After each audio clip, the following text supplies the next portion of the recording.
All right, what is going on, everybody? Happy Monday. Hope you had a great Thanksgiving if you're watching this after the holiday.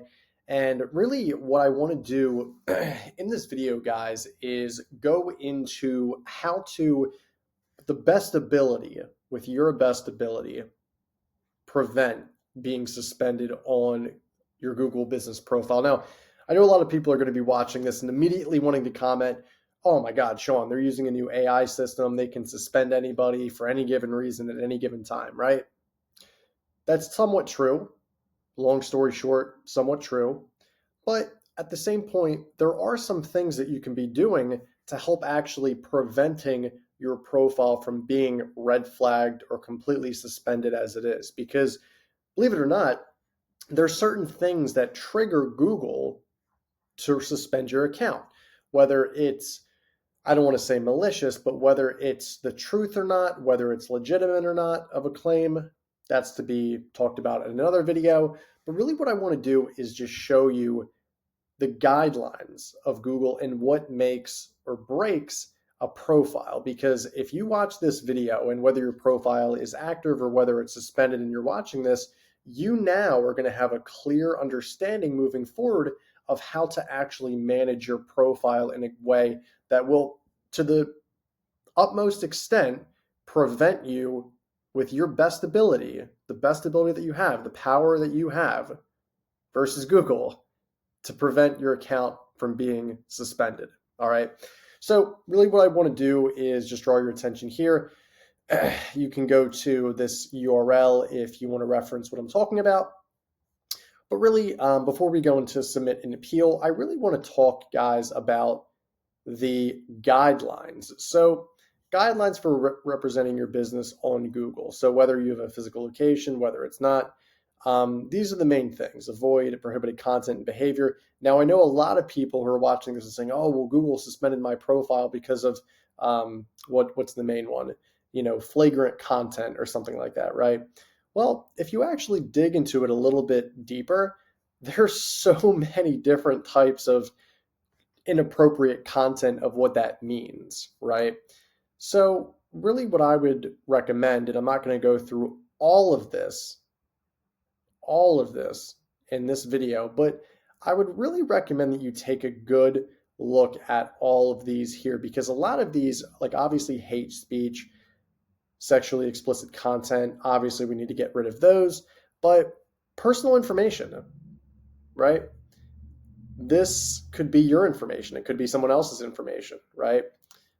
This is where it gets a little into the gray area, guys. If it's off topic, what does this even mean? So there's a lot of things that are vague that come to Google that really, in my opinion, aren't a very good way of doing things. They don't really explain things properly, or at least how they should be, so the average person can understand it, right? So when you see something, I think a majority of people are getting suspended for deceptive content, whatever it is, right? Note that it's not just not doing hate speech, not putting sexually explicit content out there, not doing violence and gore. It could be quite literally something that's off topic, personal information, something as easy as that. Now, it's one of those things where, again, it blurs the lines. So I would get into the weeds of this. That's really what I would recommend.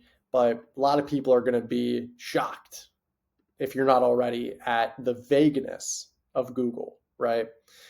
So let's move on. Understanding the basic guidelines. So obviously Google's main thing is they want to provide the highest quality information to the people on Google as possible, right? That's obviously what Google's purpose is. So in order to do that, they obviously want you to represent your business as it's consistently represented in the real world across signage, stationery, and other branding. That means if you have a logo on your website that's different from your Google business profile, you're at risk of being suspended. So you want to have as consistent branding as possible, whether it's a logo on the website, logo on social media. Make sure all that stuff is as consistent as humanly possible, right?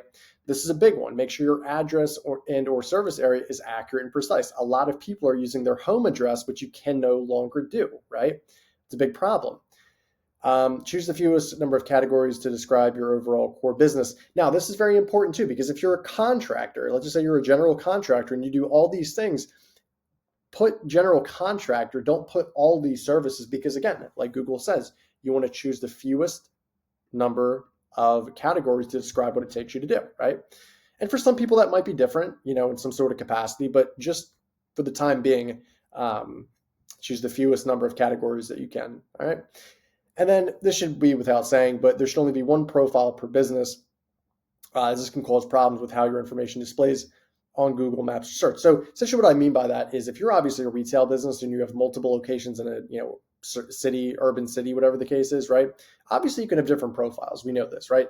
But if you're an e-commerce business, if you're a digital marketing company and you have multiple profiles, large majority of the time you're going to be suspended. Because why? Because you don't have that retail store and signage if you're an online business. Hence, why would you need multiple profiles in the first place, right?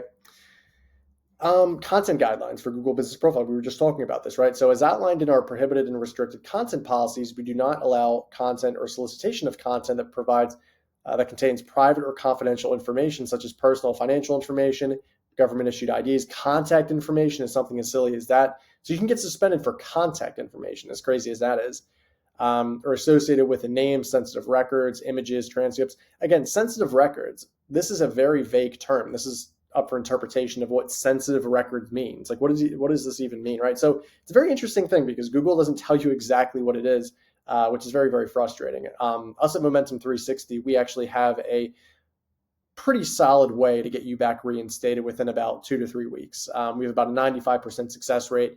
We've done this for over 10,000 cases. So if you're someone who is, by stretch of the imagination, suspended, you're having trouble with your Google profile, what I want you to do is just reach out to us at info@momentumvirtualtours.com, or you can call our number at 215-607-6482. But more on that later. So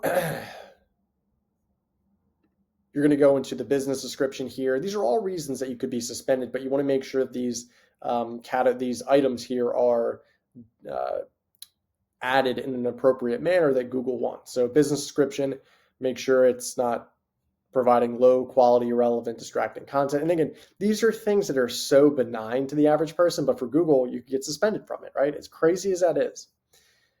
Name, make sure that it's 100% legit.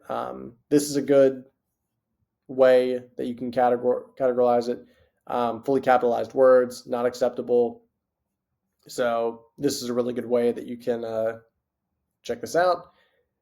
Address. This is one of the biggest problems. So a PO box, mailbox is not acceptable, right?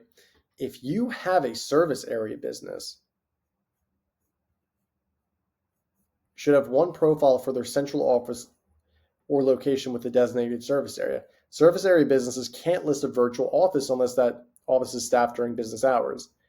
So storefront areas, if you serve customers at your address and you want a service area, blah, blah, blah. Yeah, I mean, really, they want people to get a physical office space to claim that they're a service area business, right? Storefront versus service area businesses. You can see this here. So guys, I'm not going to go through all this, but really what I would recommend is if you're having trouble with your Google business profile, go to this forum right here, go to this help center. You can have a lot of information here about how to submit an appeal, but really what I would recommend is you want to give us a call.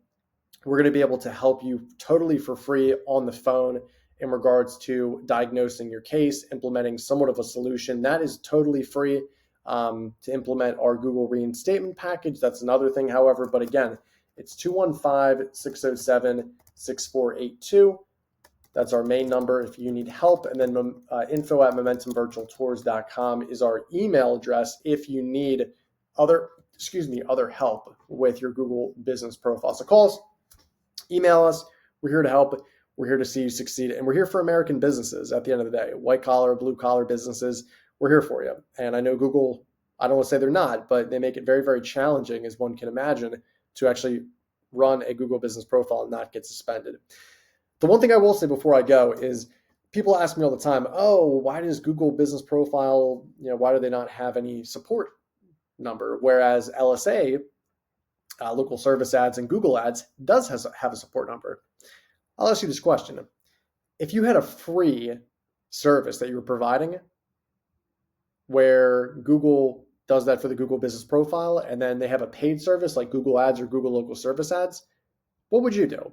Would you have it be free and provide service, or would you have it be paid and also provide service for that? Obviously, Google wants to provide service to the people who are paying them month after month, i.e. with Google Ads.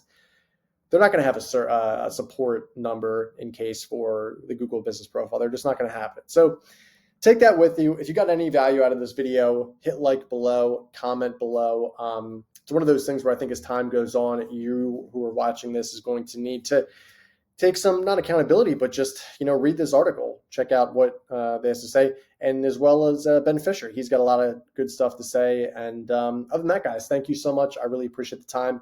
Thank you as always, and I will see you in the next one. Bye.